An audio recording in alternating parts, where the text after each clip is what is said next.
Also in the street plan of Washington, you find pentagrams. So here we have two pentagrams in the street plan of Washington. The top one points into the Capitol building, and the one at the bottom points into the White House. This is a political building, so we're told. In fact, it's a temple to a secret society, built by the Freemasons to a specific design, Congress, the Congress building. Where did it get its name from? Capitol Hill, from a sacred place of the Roman Brotherhood going way back called Capitoline Hill. And when Madeleine Albright, high priestess of this brotherhood, became Secretary of State, and she went across on her first overseas visit to Europe, she actually went to Rome and made an official visit, what for her would have been a pilgrimage to Capitoline Hill in Rome, and that's where we get Capitol Hill from. This is George Washington. In the last century, they decided they didn't have a decent statue of George, so instead of getting an American to produce one, they ordered it from Italy, from Florence. And when it arrived on the dockside, people were staggered, because here was George, the first president of the United States, depicted naked from the waist up with this cloth over his Bill Clinton's, and then pointing up one arm, pointing down the other. What's going on? Unless you realize where these people are coming from, it's inexplicable.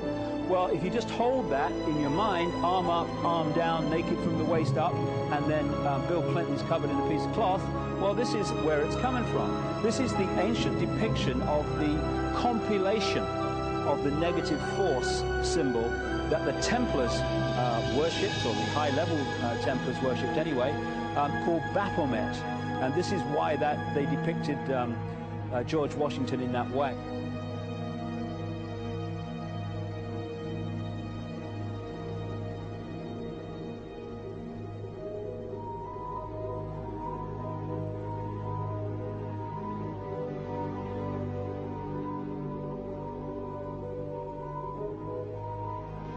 What has come to light is that it's now been, it is not so surprising for a lot of people that there are covens amongst the very educated class, architects, doctors, lawyers, priests, brokers, and the leisure class. These are people who have made pacts with the devil.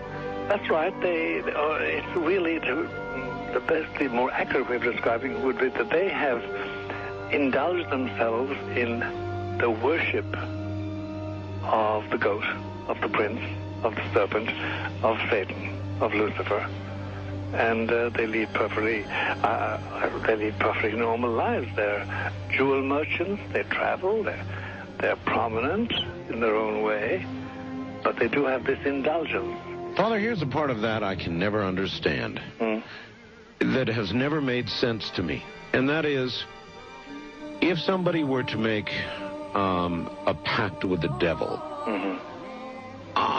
then obviously the implication is if the devil is there to make a pact with them, to make a deal, to make their life, this short mortal life on earth, pleasurable, with money or women or travel, or more interesting, whatever it is they want.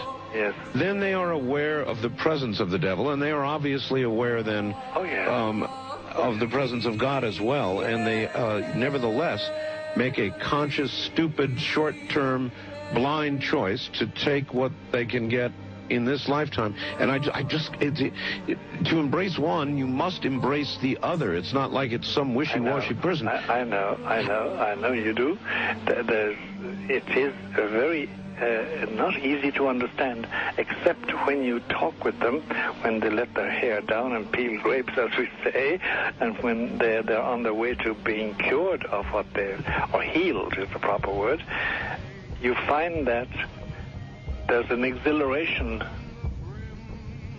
and a satisfaction which is both sensual and sexual and mental when they really indulge in Luciferian worship.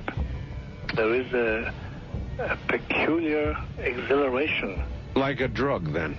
Yes, it's a peculiar exhilaration. And of course, the godly instincts in us all, the angelic in us all, because we all have something angelic and something godly, besides everything else, a lot of other negative things, that is quenched. And you find in them a horror of anything, what we call sacred and holy, or sacrosanct, or the idea of the idea of the sacred, of the awesome.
How in the world did you ever get involved in praying to demon spirits? A fellow that had been on a particular ship with me, he told me, "Hey, I got something fantastic to tell you." He said, "I am affiliated with people that speak with the spirits of the dead. How would you like to talk to the spirit of your dead mother?" And I was shocked. I was shocked. He said, "You wouldn't be afraid of talking to the spirit of your dead mother, would you?" Well, I said, "I'll tell you what, I would have to give that some thought, because it's something I never thought about before in my life." Most of us probably haven't. A little afraid of something like that. Well, he says, you know, it's written all over your face. You're afraid of going to a seance. But he says, "I know you. He says, you're going to come."